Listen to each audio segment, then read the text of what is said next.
মানে আপনি যদি কোরআন পড়েন, জানেন, বুঝেন, তাহলে আপনার কাছে কোনটা সত্য, কোনটা মিথ্যা, কোনটা গুমরাহির পথ, কোনটা জান্নাতের পথ, কোনটা জাহান্নামের পথ, কোনটা সৎ নিষ্ঠার রাস্তা আর কোনটা গুমরাহির রাস্তা, কোনটা নবীদের রাস্তা, কোনটা মুত্তাকিদের পথ আর কোনটা শয়তানের রাস্তা, এটা আপনার কাছে ক্লিয়ার করে দিবে যে কিতাবটার নাম কোরআন।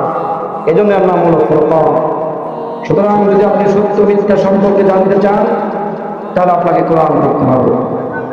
কোরআন শুধুমাত্র আলেমদের জন্য নয়, কোরআন শুধুমাত্র হাফেজদের জন্য নয়, কোরআন শুধুমাত্র বক্তাদের জন্য নয়, কোরআন কোনো দলের, কোনো ক্ষমতাবান ব্যক্তিদের, কোনো দেশের জন্য নির্দিষ্ট নয়।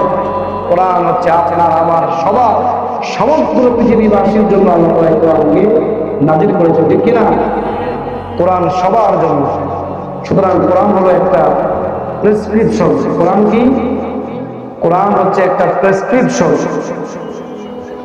কোরআন থেকে যদি আপনি প্রেসক্রিপশন না নেন, তাহলে সমাজ সুন্দর হবে না। কোরআন থেকে প্রেসক্রিপশন না নিলে আপনার চিন্তা শুদ্ধ হবে না। কোরআন থেকে প্রেসক্রিপশন না নিলে আত্মা প্রশান্ত হবে না। কোরআন থেকে প্রেসক্রিপশন না নিলে সমাজ সুন্দর হবে না। কোরআন থেকে প্রেসক্রিপশন না নিলে ফ্যামিলি সুন্দর হবে না। কোরআন থেকে প্রেসক্রিপশন না নিলে দুর্নীতি বন্ধ হবে না। কোরআন থেকে প্রেসক্রিপশন না নিলে বেইনসাফি, জুলুম, অত্যাচার বন্ধ হবে না।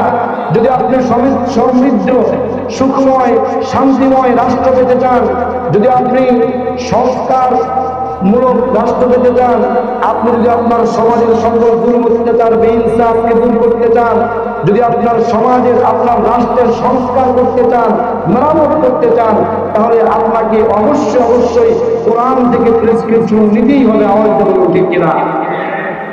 কোরআন থেকে আমাদের প্রেসক্রিপশন নিতে হবে, তবেই আমাদের জীবন শুদ্ধ হবে, সুন্দর হবে, সাবলীল হবে, দেশ সুন্দর হবে, সমাজ সুন্দর হবে, ফ্যামিলি সুন্দর হবে, চিন্তা শুদ্ধ হবে, আমাদের আত্মা প্রশান্তি পাবে যদি আমরা কোরআনকে পড়ি, জানি, কোরআন অনুযায়ী জীবনযাপন করি।